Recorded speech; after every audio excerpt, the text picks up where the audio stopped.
ไปดีถึงอ่ะไข่สมาคมกันไปนันนาเนี่ยนะปอวาหูอัธยาศัยกำลุนเนี่ยนะคบเข่าปุถุวิวันนี้ใจคอแต่จริงเขานี่ก็จะกับเกตช่างอ่ะเนี่ยโอ้พิวันนาเนื้อใจซื้อเนี่ยเอาไปคบเป็นจำนวนกันแล้วมาหูเดี๋ยวนี้นะก็จะเกตจะจ้างเบอร์นายเสริมค่ายความนิยมความหักไข่ดีหนึ่งในสูตรดีสองบ่ได้อย่างนี้แน่เนาะถากาย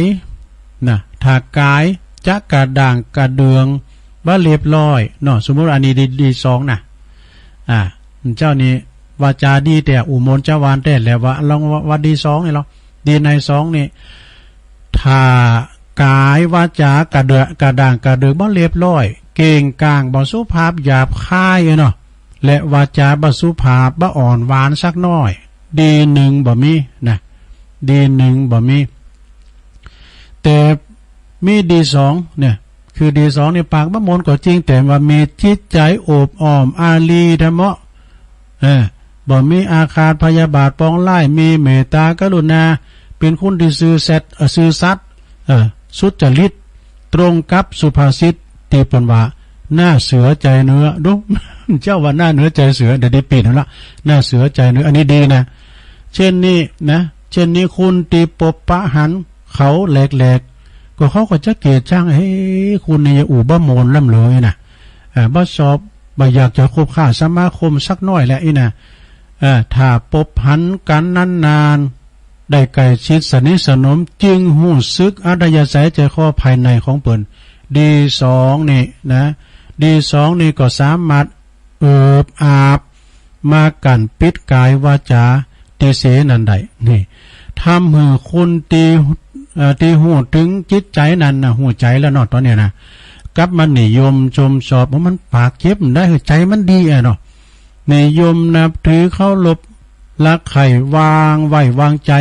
นะอย่างสนิทสนมธรรมะเรื่องนี้ก็จี้หันว่าดีสองคือดีใจดีกว่านะดีที่สองเนี่ยนะดีใจนั้นดีกว่าเนอะดีกว่าดีแรงนะเมื่อใจดีแล้วอาจฝึกกายวาจาดีโดยไม่อยากนะโดยไม่อยากสักหน่อยแถมปากกาหนึ่งนะลุงเนอะแถมปากกาหนึ่งผู้ที่มีรูปร่างมดจดงดงามเหมือนผิวพรรณวรรณะสะอาดสะอ้านพุทธผ่องอันนี้เรียกว่าดีนอกเนี่ยดีนอกทำให้ผู้ที่ปะได้หันมีความนิยมชมชอบบักเกตบัดจังนะเป็นกำให้ของคุณนั้นเนาะคุณที่เปิ้นหล่อเราอาการเรียกว่าคุณสวยคุณงามเนี่ยมันเป็นสมบัติของเปิ้นแล้วนะก็บ่ต้องทำอย่างเลยดีกว่าตีเขาหันแล้วเขามาเกตมาจังเฮาตู้นี่ยังงามเลยน่าจะหวายนะเนาะถ้าคุณนั้นมีดีสองนะคืออัธยาศัยใจคอดีดังกล่าวแล้วก็ยิ่งจะเป็นลักสำคัญจุยพยุงดินเนาะเข้าไปแถมเนี่ยทำให้คนสนิทสนมนับถือยืดยาวนะมีแต่ความเมตตากรุณาบ่มีข่าศึกศัตรูเนอะอันนี้นะไปไหนก็มีกาเม็ดบ่มีศัตรูตรงกันข้ามนะถ้าคุณงามรูปเนาะงามรูปแต่ว่าบ่มีดีสองเลยนะงามกะรูปเลยนะก็บ่อาจจะคุ้มครองตัวใดฉะนั้นคนตีอาภัพเรื่องรูปลางลักษณะบางงดบางงามนี่นะก็บ่จำเป็นที่จะต้องโทรมานัดเด้อบ่ต้องน้อยเนื้อตำใจของใจเขาดีเกิดมาอย่างใดก็เอาอย่างนั้นเนาะก็มาแต่งมาซื้อมาก็ดึงงามมันนี่มอเอียนี่เนาะจุนนั้นจะเลิกเอาตามใจชอบบ่ได้เกิดมาอย่างใดก็ปอแม่เปงไม่มอเอียมันดึงงามเนาะมันต้องไปขอให้เป็นงามบุญไผบุญมันแต่มีข้อมั่นใจได้อย่างนั้นแน่นอนว่าถ้าอุตสาหะพยายามฝึกหัดอบรมดีในคือความรู้นะแล้วก็จัญญามารยาทความประพฤติ กำลังได้ผากเลี้ยวลงดูไอ้มันหลายอยู่เด้อน้องหลายอยู่รับไปกันเนาะรับไปเด้อ ต่างว่าต่างกายวาจาหือสุภาพเนาะหือสุภาพเรียบร้อยเป็นตีไว้วางใจสมมติว่าเฮาบ่งามไว้นะรูปร่างลักษณะก็บ่เอาไหนดูว่าพางไล่ลำเลยนะแต่ว่าเขามีจิตใจงามมีสุภาพเรียบร้อยเป็นที่ไว้วางใจบ่เป็นภัยแก่มิตรสหายและสังคมนี่ก็จะเป็นที่นิยมนับถือหักไข่เมตตาของชนทั้งหลายด้วยนี่หายความรังเกียจเดชฉันรูปร่างภายนอกเป็นแน่แท้ส่วนคุณที่มีรูปร่างสวยสดงดงามเล่าบ่มีความก็บ่ควรที่จะประมาทเนอะนะคนที่งามแล้วก็จะบ่ควรที่ประมาทกาดจะไปตกควรเอาใจใส่ในการทำนุบำรุงในดีในหือสมบูรณ์นี่ ถ้าหากว่าเฮาขาดดีในหรือดีสองดีหนึ่งดีสองแล้วก็จงปลอบใจของตนว่าเป็นบุญของเฮาตีใดดีนอกไว้เป็นสมบัติแถมส่วนหนึ่งนี่นะซึ่งได้เปรียบกว่าคนที่บ่มีดีเลยเนาะเฮาจะอุตสาหะพยายามบำเพ็ญดีในต่อไปซึ่งเป็นสมบัติอีกส่วนหนึ่งมีจุดใดนี่ต่างความปรารถนาไว้เนาะแต่นั้นก็จงหมั่นภาคเพียรนะลำไปจนกว่าดีในจะมีบริบูรณ์ขึ้นเต็มตามความประสงค์แน่ อีกประการหนึ่งเนี่ยหลวงเนี่ยฟังเนี่ยรับแล้วก็อีกประการหนึ่งดีในซึ่งได้แสดงมาแล้วแต่เบื้องต้นแล้วนะคือดีความหูแล้วก็ดีความประพฤติทั้งสองนี่โลมเลกว่าดีในทางนั้นดีในนั่นนะถ้าจะแยกคือละเอียดยกขึ้นสู่เอาไปจังตาจังพิจารณาดูก็ได้อีกว่าความหูดี แล้วก็ความประพฤติดีอันนั้นเทียบกันแล้วจัญญาเนาะจัญญาคือมารยาทนะจัญญาคือความประพฤติดีมีภาษีกว่านี่ได้บอกคือคุณที่มีวิชาความหูดีมีศิลปศาสตร์ชำนาญแต่ก็จัญญามารยาทบ่ดีก็เข้าสุภาษิตที่ว่าความหูโถมโตเอาโหบ่บ่โทว่าเปลี่ยนไหมโกบนรู้อูกความหูโถมโหเอาโตบ่หลอดนี่อีกก็มีนะความหูมันจะจบดอกเตอกันไหนเนาะนึ่งเขาย้ำจาง จุมาเนี่ยคนเช่นนี้บ่มีไผปรารถนาสมาคมหาว่าทั้งจักต้องลืมต้องล่มสมมติว่านะทั้งจักต้องล่มตั้งตัวบ่ได้ เป็นภัยแก่คนอื่นอีกโดยคนแม่บ่มีวิชาเนาะแต่ว่าจัญญามารยาทความประพฤติเป็นเรียบร้อยมีความซื่อสัตย์สุจริตมั่นคงนี่นะก็ยังมีคนจ่างเนาะจำนงปรารถนาได้ว่าคบหาสามารถชมไว้วางใจมันได้สนิทเด้อเอาไว้เอาอันเป็นมิตรสหายได้อย่างน้อยอย่างต่ำเนาะอย่างต่ำว่านเหือเฝ้าเฮือนเนี่ยเฝ้าบ้านเรื่องทรัพย์สมบัติก็ไว้ใช้ได้นะมันถึงหลักมันจกมันยังไผนะความขอนี้จี้เหือหันว่าวิชาเป็นเหมือนดีนอกจัญญามารยาทเป็นเหมือนดีในนี่แหมจ้านหนึ่งความหูดีหรือว่าจะสู้ความประพฤติดีนี่ความหูดีหรือว่าจะสู่ความประพฤติดีได้ทั้งนี้ก็เปิดเตือนอกเตือนใจผู้ที่มีวิชาดีแล้วเนาะถ้าอย่าไปทะนงโตประพฤติโชว์เสียหายต่างจัญญานะควรดีสาธุชนต่างหลายจัดตั้งใจ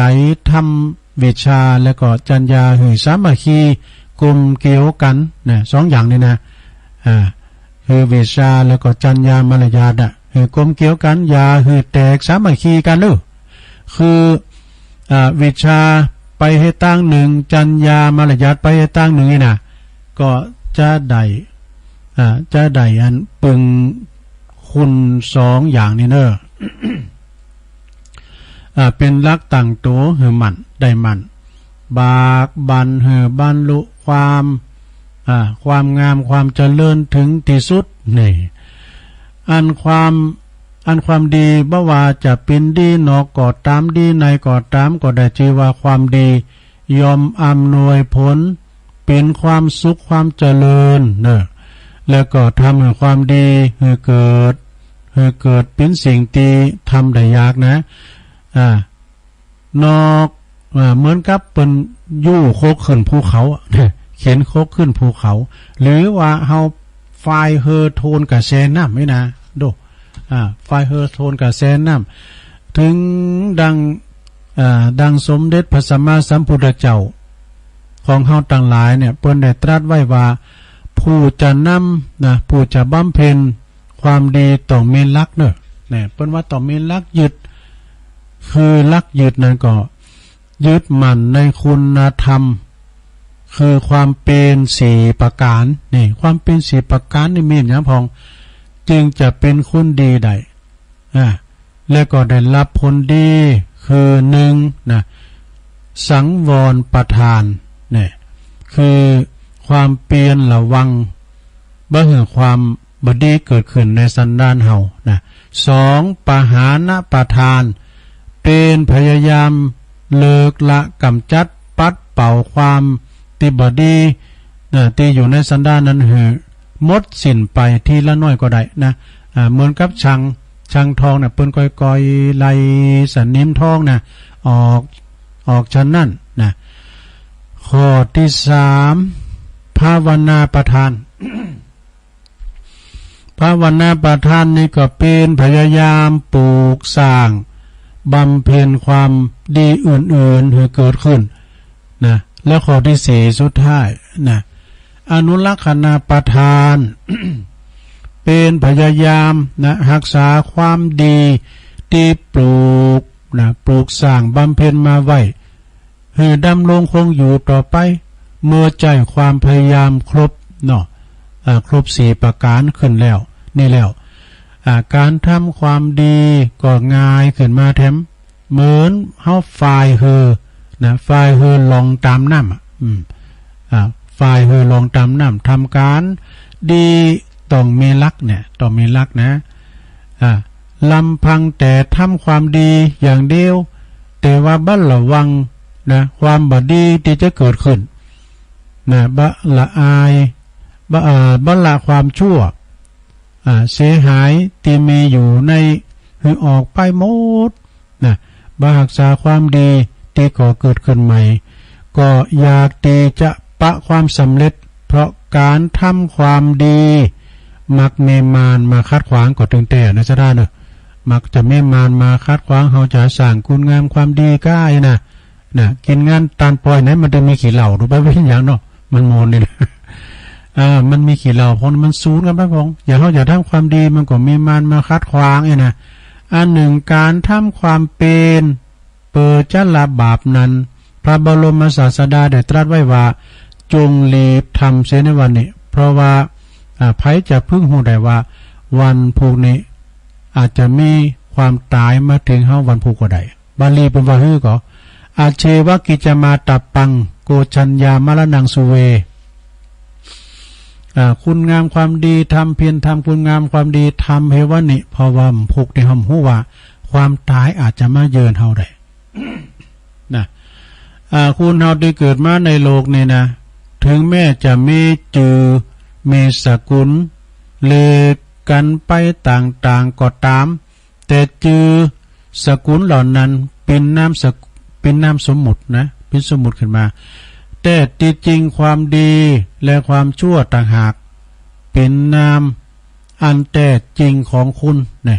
ดังนิพนธ์ภาษิตเปิ้นว่าไว้นะเดี๋ยวเกิดเนี่ยอันนี้เป็นคำกรมันยาวมาพี่เลยขอพุทธบริษัทตั้งหลายจุงรีบขนขวายบำเพ็ญความดีตึงดีนอกแล้วก็สร้างดีในฐานะตีเฮาจะ เป็นติปึงญาติมิตรญาติมิตรมีขึ้นเป็นลักมันนะบากบันแสวงหาสะสมดีนอกตียังบ่มีขึ้นมันมีขึ้นมาแถมตีมีแล้วก็แต่มันบกพร่องอยู่มันคอนแคนก็เพิ่มเติมให้บริบูรณ์นะเมื่อเต็มแล้วเมื่อเต็มตีแล้วจงทำนุบำรุงรักษาไว้ให้มันคงอย่าประมาทลุ่มหลงปล่อยปะละเลยนะจุนสูญหายไปนะดีนอกก็คือวิชาดีในก็คือจัญญามารยาทความประพฤติก็เช่นกันนะจงสอดแสวงหาอบรมฝึกฝนให้เกิดขึ้นที่มีอยู่แล้วก็ขอส่งเสริมเติมให้บริบูรณ์ให้พิญโยยิงโยดขึ้นไปที่ยังบกพร่องอยู่เนาะก็เพิ่มเติมให้บริบูรณ์นะลงเด้อทำความดีให้บริบูรณ์แล้วก็รักษาความดีที่มีอยู่แล้ว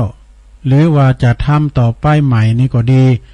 เหมือนกับเก๋นี่มันรักษาความเค็มของมันไว้นะจะปิ้นก่อนน้อยก่อนใหญ่ที่มันหล่นตกลงดินที่ไหนๆก็ตามน่ะมันรักษาความเค็มของมันไว้ได้นะเป็นอย่างดีแต่บ่จืดบ่จางไผมีไหนตั้งแต่เกิดมานี่ไผหู้กล้าเกิดจางนี่มันเมียเนาะตั้งแต่มีเกิดปรากฏในโลกจนบัดนี้ยังบ่เคยปรากฏเกิดจืดเลยนี่เกิดจางนี่น่ะเฮาเกิดมาเป็นคุณรักษาความเป็นคุณคือความดีที่ทำคุณหือต่างจากสัตว์ไว้ได้นะทำคุณจากมันต่างจากสัตว์เหมือนดังเก๋นะที่มีความเจริญโดยลาภยศสรรเสริญสุขทุกกาลสมัยดังบาลีที่ยกขึ้นมาเป็นอุเทศบทนะเบื้องต้นนั้นว่ารักไขยะอัตโนสาธุละวะนังโลนะตังยะถาเนี่ยเปิ้นแปลเป็นไทยว่าคุณดีต้องรักษาความดีของตนไว้เหมือนเกิดที่รักษาความความเค็มของมันไว้ฉะนั้นแน่ดังวิสัชนามาก็พอสมควรแก่เวลาเนาะนะแสดงพระธรรมเทศนามาก็พอสมควรแก่กาลเวลาก็ขอสมมุติยุติลงปงไว้เปงเตาอีเอวังก็มีด้วยประการฉะนี้สาธุสาธุสาธุทำมันยาวว่าหน่อยนะลงเนาะจบลงไปกุมะพองเด้อสเตอร์ก็อ่านไปก็เกิดข้างผ่านแล้วด้วยนะก็เอามาเล่าสู่จูกันฟังดีนอกดีในเด้อจบลงไปศรัทธาญาติโยมทั้งหลายวันพุธตุลุงก็เสาะมาแถมนะเสาะมาแถมก่อนที่จะเอาปอนนี่ก็อ่านชื่อเจ้าพาไปกันเนาะก็มีปอเลี้ยงนาลงกิติวงศ์สันตุนมือตานตลอดวาสานะวันนี้ก็มีแม่บุญศรีปีบุญศรีปาน้อยนะกันเตตตุลุงไงหรอตันไปหาปอดทองคำขัดทา1 2เด้อแม่บุญศรีเด้อเกี่ยวน้ำยาไว้เด้อแม่บุญศรีก็ปากันดีวัดพระธาตุดอยหล่อตันสังวันนั้นเนาะแม่บัวคำแถมก็ปากันดีวัดพระธาตุดอยหล่อตันสังวันนั้นที่ผ่านมาแม่บัวคำอินตยศนะกันเตททานไหวภายภาคหน้าด้วยแม่ชุมชัยหมูก็มีอย่างตู้แม่เอากาแฟมาตาในตู้ถุงนะเป็นการเทศ ขอบคุณเด้อแม่เลยก็มีอย่างเลยแห้ก็เอาเมงไหม แม่เลยเมงเป็นลำเฮ้ย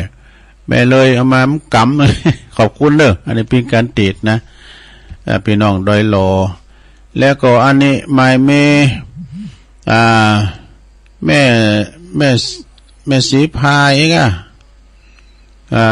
ถนอมพร้อมลูกหลานเด้อดอยสะเก็ดบนนั้นเนี่ยสันตุนมงไต่เนาะ1 2เด้อสันเตอร์บังเคียนมาเนี่ยเด้อก็มสัตว์พองไอ้นาตัวลุงก็คุณเฒ่ามันก็ได้คุณเฒ่าบังเคียนมันก็อ่านยากคนนะแม่บุญปันปอสมตาเหงเด้ออันนี้ปุนเด้อ หวยงูในเหมือนกันนะเนาะแม่บุญปันเด้อ1 ซองเจ้าภาพกันเทศกันทำแล้วก็แม่กิตยาก็ฮะนะก็มาจากอำเภอฝางหวยงูในเหมือนกันนะเนี่ยก็อ่านยากกว่านั้นนะหอมกันเทศตะลุง1 ซองนะแม่จันเรือนใสพร้อมลูกหลานทุกคนเนเวงตาการแม่จันก็ทำบุญตานทำไปหาปู่ย่าตายายปอดงคำตัวแม่อุ้ยหมอนท่าโดยเด็กชายทองสุกโดยเด็กชายกำพลเด็กหญิงกองคำเกี่ยวมาโดยผู้ลงรับดับขันไปสู่ปาละโลกไปหนาเน้อขอน้าบุญไปหอดไปถึงเติ้งตันเตยเน้อแม่จันเลื่อนใสก็ประการที่งานสลากที่ดอยนางแก้วอันนี้คุณแม่กันดาศรีเนตรนะทำบุญตานนำอุทิศกลปนาผลติดตามไปหาจิตตาดวงวิญญาณของคุณพ่อฤทธิ์คุณแม่ชุบนี่นะนาคประสาทแล้วก็ญาติพี่น้องทุกดวงวิญญาณขอได้รับส่วนบุญส่วนกุศลด้วยแม่เดือนเพ็ญทิมวางน้องหาน้ำบ่อหลงสันป่าตองไม่ใช่แม่วางนะเนี่ยสันป่าตองนะก็ทำบุญไปหาผู้ลงรับดับขันไปแถม1 ซองนะฮะแล้วก็แม่ชื่นใจไพวันได้ยินก็ให้น่ะแม่ชื่นใจไพวันอยู่ปางน้ำทุพุนะแล้วก็แม่บัวแม่ไขแม่บัวคำใจปันแม่ศรีพันธ์เกิดสุขด้วยนะหอมกันมาวันนั้นเพิ่มปถวายภัตตาหารเจ้าโดยตีดอยนางแก้วนายสำราญนางอมรรัตน์นะพ่อวัชระ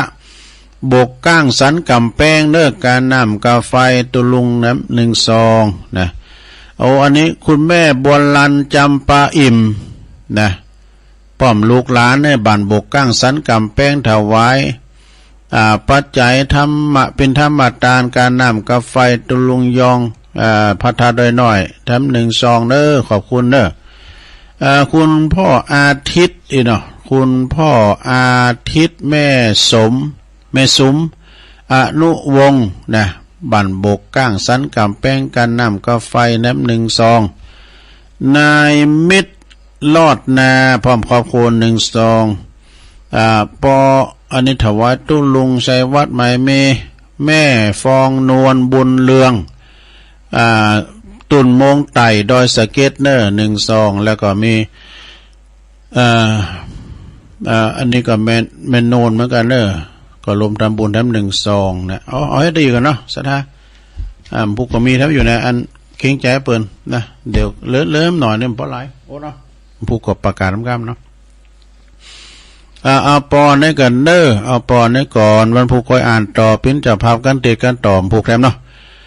สัพปิติโยวิวาจันตุสัพพะโลโกวินาสตุมาเตภวัตวันตรายโยสุขีติคายุโกภวะอภิวาตานาสีลิสานิจังวุตาปัจจายโนจัตตารโอธรรมาวัตันติอายุวันโนสุขังปะลางเอาแล้วสัทธาอยู่ดีมีสุขกันเป็นการเทศกันทำได้ฟังกันตึงหลงตึงหลายได้ฟังนำฟังธรรมกันโดยผูกกสอบมาแถมตอนนี้ไปตุลุงเขาประกาศข่าวสารงานบุญครูบาอาจารย์กันอันนี้ก็ขอแจ้งเนาะขออนุญาตแจ้งกำหนดการนะแสดงความอาลัยในการจากไปของหลวงพ่อติ๊บนะพระอาจารย์จันติ๊บจารุวันโนนะเปิ้นเป็นตุเจ้าอยู่ที่วัดเหล่าเป่าลงวัดเหล่าเป่าแต่เปิ้นจะเป็นตุหลวงสมปานเจ้าวัดนะเปิ้นเป็นประธานนะก็คือเป็นผู้อาวุโสอยู่ในวัดก็อายุเปิ้น74พรรษา47มันปีนกันเฮ้ย7447นี่นะเปิ้นก็สังกัดอยู่ที่วัดเหล่าเป่าในวันพุธนี่ก็คือวันนี้นะวันนี้ก็คือเปิ้นก็ตรงกับวันพฤหัสบดีที่21กันยายนเวลา 16:00 นนี่เปิ้นจะมีการส่งน้ำศพนะเปิ้นจะส่งน้ำศพในวันนี้นะก็ ก็เริ่มตั้งแต่9 โมงไปแล้วนะศรัทธาญาติโยมก็ไปช่วยกันนะที่ในวิหารหลวงของวัดเหล่าเป่าเนอะในเมตตาบารมีธรรมอาจารย์ท่านพระครูปลัดสุรศรียานาสโยนะเจ้าอาวาสปิ้นเจ้ากิจการพอก็ดูแลมูปนพอตันแต่น้ำตันแต่ข้าวตันแต่ยานะรักษาคุณเฒ่านะเป็นว่าอยู่กับคุณเฒ่าคือหลวงปอติบเนี่ยนะหลวงปอติบนี่เปิ้นก็เป็นซักเป็นลุงของปอหลวงสุรพลวงศาฟั่นด้วยนะฉะนั้นก็เจอเนอะแต่กำหนดเมื่อใดก็มาแจงกรรมเนาะอาจจะปิดซบเนี่ยเมื่อใดก็มาแจงกันทำกรรมหนึ่งเนี่ยอันนี้อยู่ในเขตตำบลเร็วตุลุงเขาเนี่ยนะวัดเหล่าเป่านี่อยู่ตำบลเดียวกันเนี่ยก็หลู่ในละแวกไก่เคียงก็ไปเนอะปากันไปโอ้ตุเจ้าเขาก็ได้ละสังขารกันไปแต่ว่านี่ก็ไปอันรวมปิ้นเจ้าภาพก็คือไปตาลเนาะตาลโคโดยเมตตาธรรมอาจารย์พระครูอภิวัฒนวิกรมนำปิ้นนำทีมไปกับพระครูกัลยาณปราโมทนะแล้วก็ตุลุงก็ติดซอยหอยตามไปก็ไปตาลผ่าไตพร้อมปัจจัยตีปุ้นวัดสันมณะนะก็คือตุลุงท่านพระอาจารย์สมบัติพัสโลอีกฮะหรือว่าหูกันแนะนำออกวิทยุว่าตุลุงใจนะเปิ้นก็ได้ละสังขารไปจะประชุมเพลิงศพในวันที่24พอดีนะวันติดที่24แต่ว่าก็ตุลุงดอยเขาก็ดีท่านพระครูสังวรศิราภิรักษ์ก็ไปวัดสายโมนท่านมหาเสาแก้วพระครูปริยัติรัตนโชติก็ดีลายตุนเนาะท่านครูบาสีหมื่นเขาเนี่ยเปิ้นก็มาก็ไปแสดงความอาลัยเนาะศรัทธาญาติโยมสีเดียวกันเปิ้นพองเฮาพองเป็นธรรมดาเด้การเป็นการตายจติปยาติมรณะนี่นะแล้วเปิ้นก็พายอยู่ละแวกไก่เคียงก็ไปเนื้อไปกูคืนนะที่วัดสันมณะในเมตตาธรรมอาจารย์พระครูปริยัติชัยวัฒน์นะเจ้าอาวาสรองเจ้าคณะตำบลด้วยวัดเปิ้นก็งามเนอะศรัทธาอายุของอาจารย์ตุลุงใจก็60 ปีนะ60 ปีแล้วก็ตั้งตุลุงติบเนี่ย74 พรรษา 47ตีตุลุงติบเนี่ยประกอบบำเพ็ญกุศลไปถึงวันเมื่อคืนก็ฟังเทศน์ฟังสวดเนอะที่วัดเหล่าเป่านะก็ไปกินเป็ดตาลกันเนอะเอาแล้วงานต่อไปศรัทธาญาติโยมทั้งหลาย24 ถึง29เนี่ยกันนะสลากย่อมพี่น้องเจ้ายองเนอะจากวัดหลวงละปูนนะวัดพระธาตุลงเวงละปูนวัดพระธาตุลิปูนชัยเปิ้นจะจัดอย่างอลังการเนอะสถาไผไข่หันสลากย่อมพี่น้องเจ้ายองสุด9สุดปลาย1เดียวในโลกวันที่29เนอะ12ปิงก็ไปพอกันภาคตอนบ่ายเปิดจะอ่านสิ้นสลากกันนะวันที่11 ตุลานั้นก็มีงานประเพณีนะที่วัดพระพุทธบาทตากผ้าสลากเหมือนกันเรื่องงานตานกุยสลากเหมือนกันที่วัดพระพุทธบาทตากผ้าพระอารามหลวงตำบลมะกอกอำเภอป่าซางนะในเมตตาบารมีธรรมอาจารย์พระครูกัลยาณปริยัติกิจนะรักษาการแทนเจ้าอาวาสวัดพระพุทธบาทตากผ้าแล้วก็วันที่24เนอะ24ก็มีหลายวัดนะสลากพัฒทหารที่วัดหนองผาขาวเนอะ3 ปีมีครั้งโกลูกหลานจะลืมนะประสงค์สมณเณร108 รูปกันนะต่อกับคุณพระรัตนตรัยในเมตตาบารมีธรรมอาจารย์ท่านพระครูสติสารคุณเจ้าคณะตำบลนำดิบเจ้าวัดหนองผาขาวในวันที่24 กันยาเนอะไปกินบ้านตางกันพี่น้องหลายปิ้งตำบลน้ำดิบนะฝากน้ำผีก็ไปกันหลายอยู่24เมื่อการเนอะสลากพัฒทหารที่วัดป่าอัมพวันกลปในเมตตาบารมีธรรมอาจารย์ท่านพระอธิการรัตภพนรินโทแต่ว่าก็ไปชันเพลกันที่หาเนาะนะที่วัดอัมพวันแต่เพิ่นจะมีสลากลงเนอะในวันที่24 กันยาเหมือนกันนะแล้วก็ที่วัดทุ่งท้อนี่ในเมตตาบารมีธรรมอาจารย์ท่านพระครูปัญญาพิสุทธิ์เลขาเจ้าคณะอำเภอดอยหล่อเจ้าวัดทุ่งท้อเจ้าคณะตำบลโดยนะฮะ2 แควจะมีการขึ้นในวันที่22วันผูกนี่เด้อเปิ้นจัดต้านเข่ารุ่นบาทประจำปีที่วัดทุ่งท้อนะอันนี้ก็ได้ยินปลงนานอาคมเตจนานะนักจัดรายการเปิ้นให้ประกาศไปตุลุงก็ประกาศต่อเนาะ วันนี้วันที่21เนาะกันยานี่ก็ทางวัดพระธาตุเจ้าศรีจอมทองพระอารามหลวงเปิ้นก็จะมีงานชาตการของหลวงปู่ทองสิริมังคโลพระเดชพระคุณพระพรหมมงคลก็คือชาตการก็คือครบ100 ปีวันนี้นะสนะถ้าว่าหลวงปู่ยังมรณภาพจะครบ100 ปีชาตการก็ประสงค์เจ้าจำนวนเป็นร้อยนะ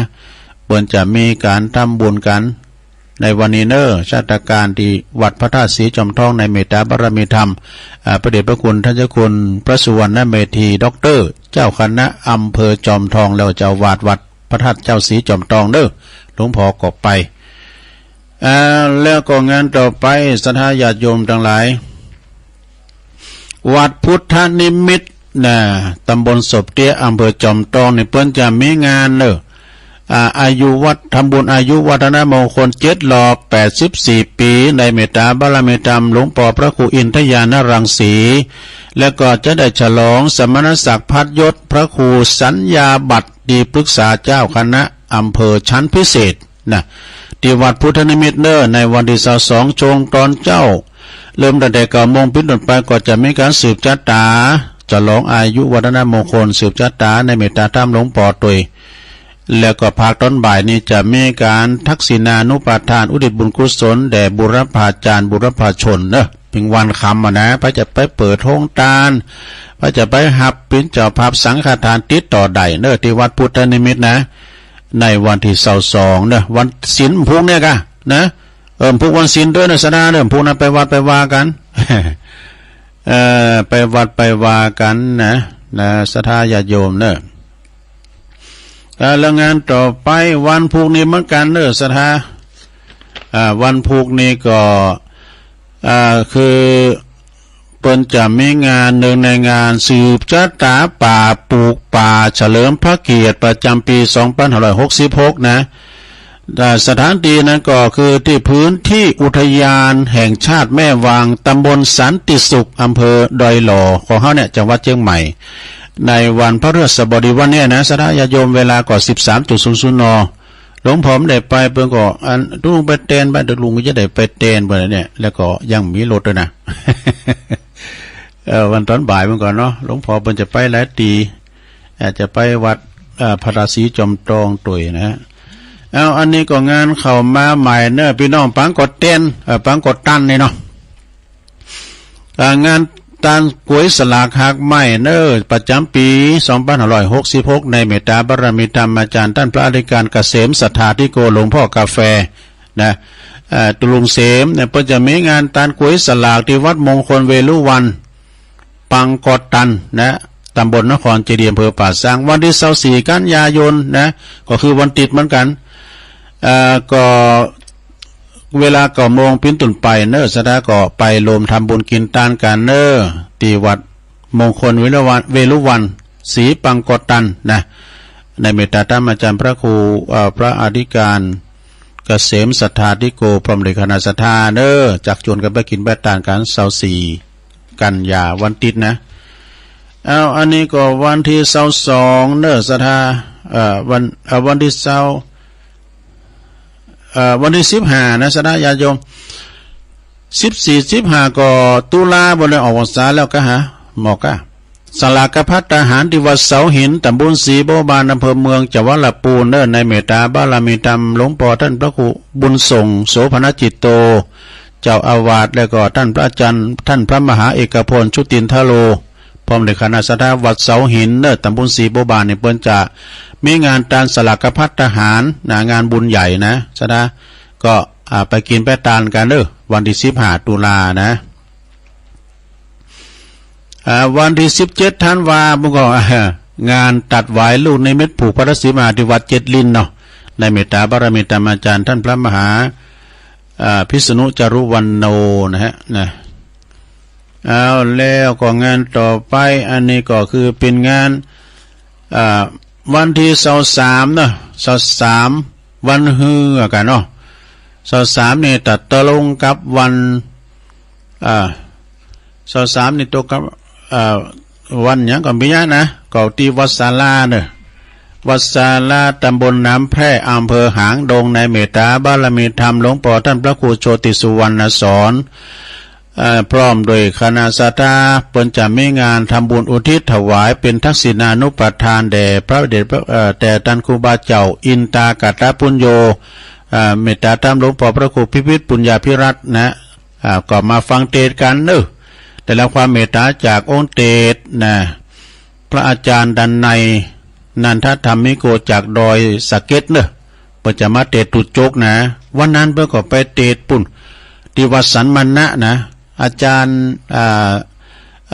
ดันในเนี่ยไปเตศเตียนวัดสันมณะเพราะว่าเปิ้นมีงานศพตุลุงใจนะครับท่านอาจารย์ไมตรีเข้าเวสโกก็ไปเตศวัดพระพุทธบาทตากผ้าวันที่22อาจารย์พระครูอภิวัฒนวิกรมจะได้ไปแสดงธรรม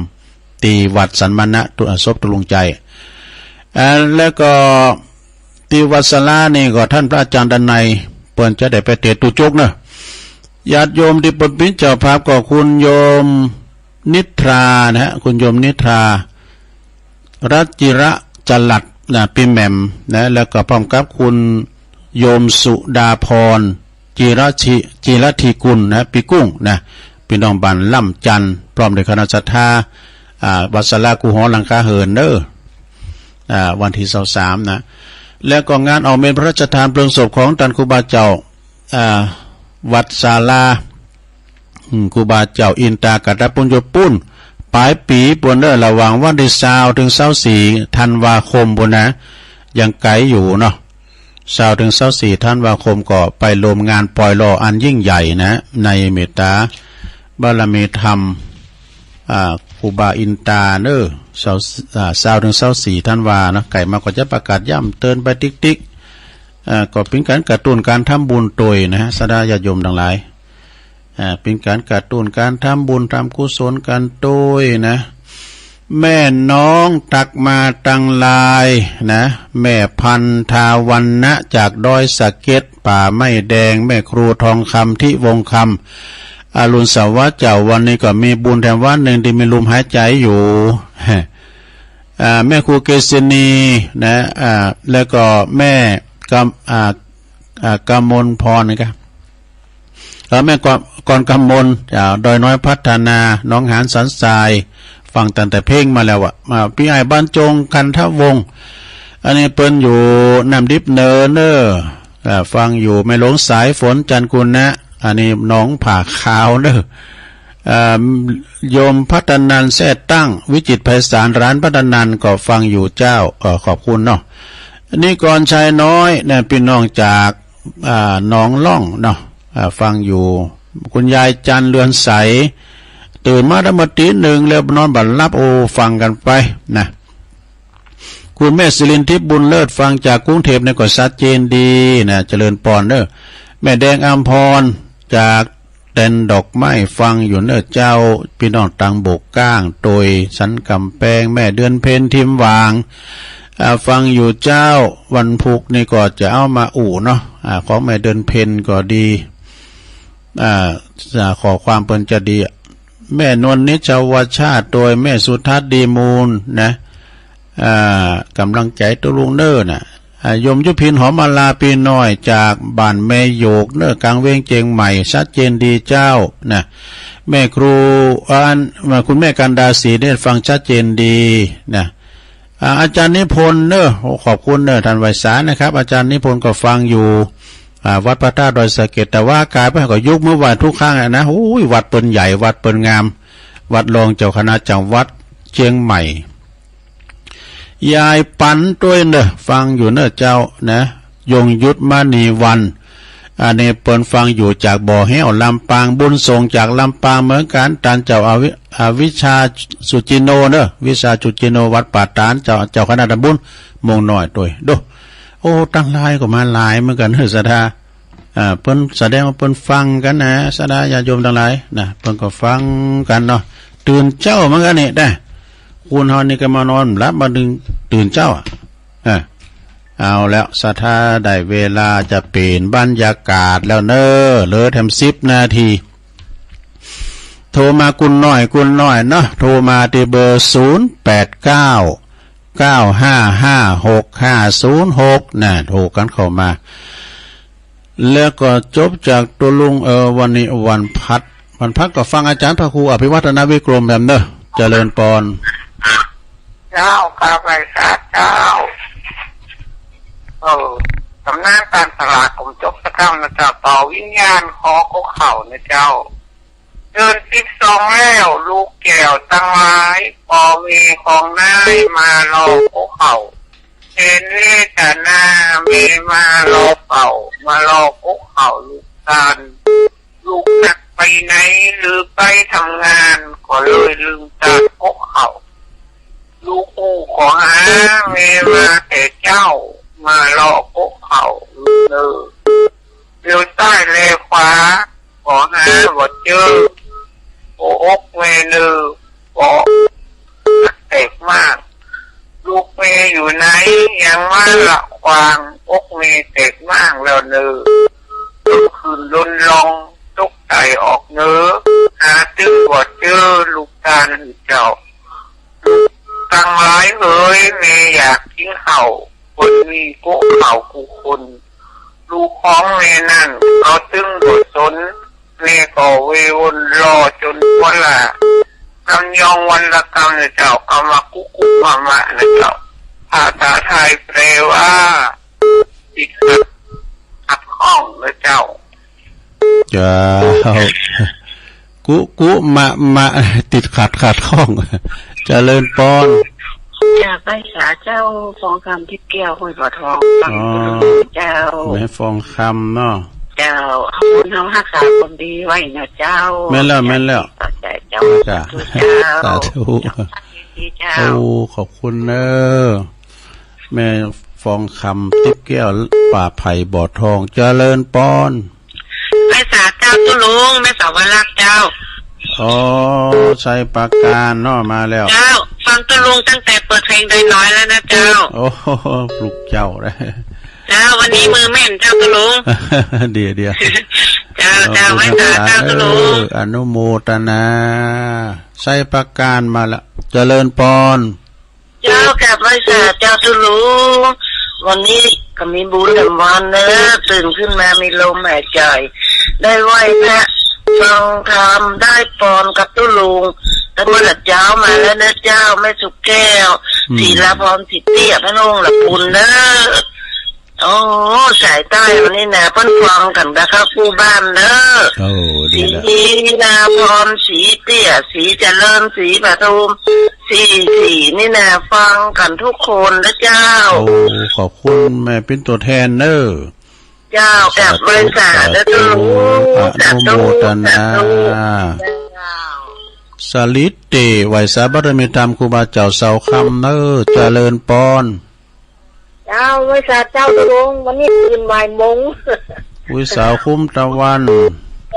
จับตะตุลุงทองพอดีอ่ะดีละพอบอกให้รับวันนี้ได้ปอนตุลุงหลายรอบวันนี้ดีแล้วโอ้ยินดีแม่วิสาวเนอสุขภาพเจ้าเมืองวะสาธุว่าก็กายมากน่ะลงเนื้อลงไตเจริญปอนจะไม่สายทองฟังอยู่นะเจ้าแม่สายทองเนาะก็ได้ที่ตรงการห้วยการมาถึงได้ฟังนั่งฟังน้ำนี่มันอกอุ่นใจฟังกันไปเนาะยินดีเนอชัดเจน98%นี่นะสาธุใจตุลุงเนอะสาธุเจ้ากับ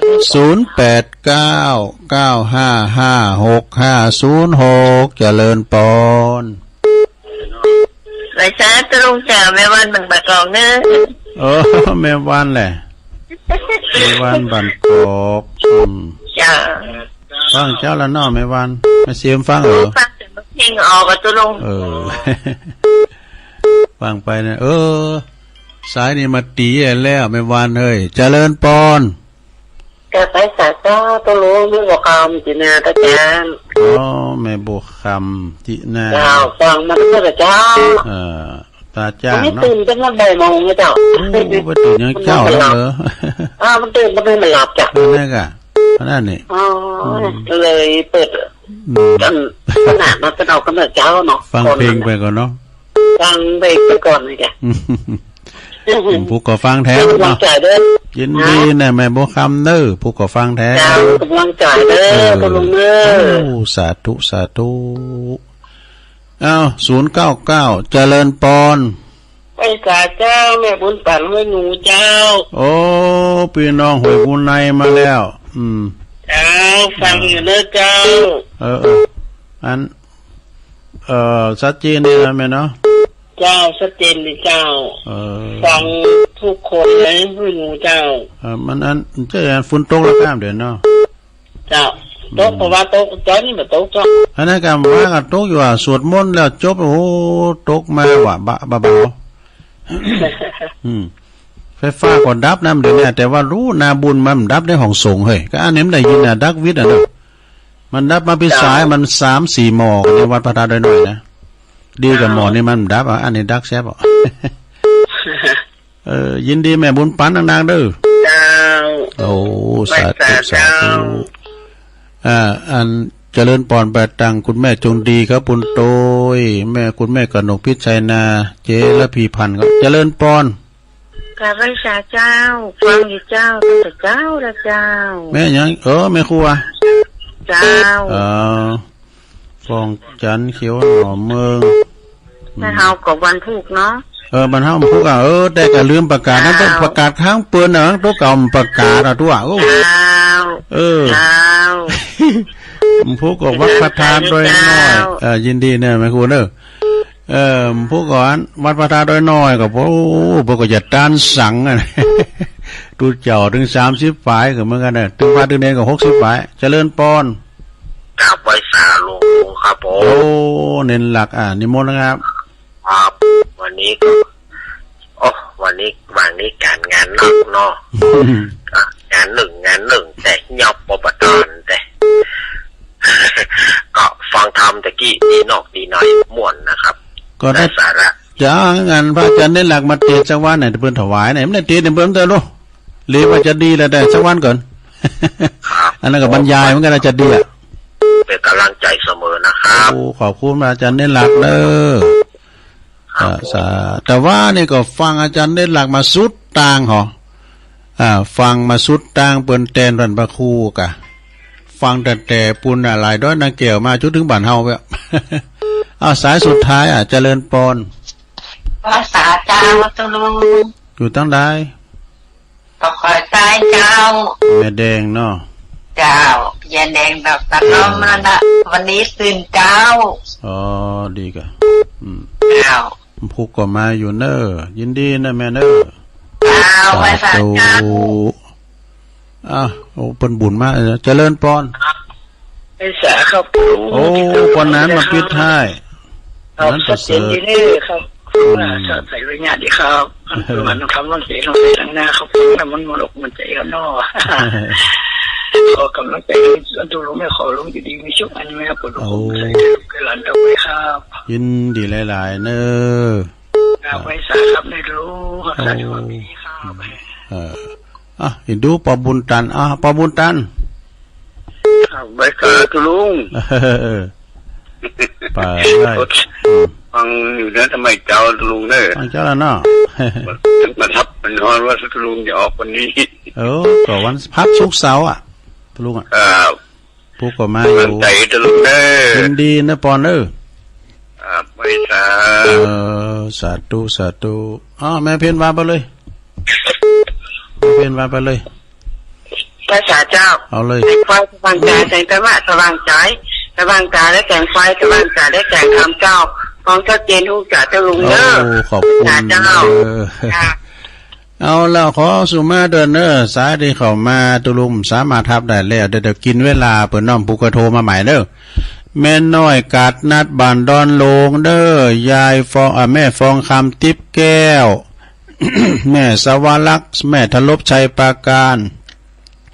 แม่สุกแก้วศรีลาพรเด้ออุ้ยสาวคุ้มตะวันแม่สายทองธัญญาแก้วหอยการแม่วันบันกอกเด้อแม่โบคำจินนาบันตาจ้างแม่บุญปันตาเหียงบันหวยงูในเด้อแม่ครูฟองจันเขียวหน่อเมืองบันดอยน้อยแม่แดงดอกตาล่อม ปนัดประเสริฐนาน้อยนาแดงจังหวัดนานปอบุญตันป่าไร่3 หยอดแม่เพนขาวเตี้ยได้14 สายเนาะขอบคุณหลายๆเด้อเอาแล้วสนะญาโยมนะวันนี้มันด้ามผู้ปะกันใหม่ วันนี้ขอบคุณครูเสงครูสายเด้อได้อูดได้จาไปผิดพลาดประการได้ก็ขอสุมาอภัยโด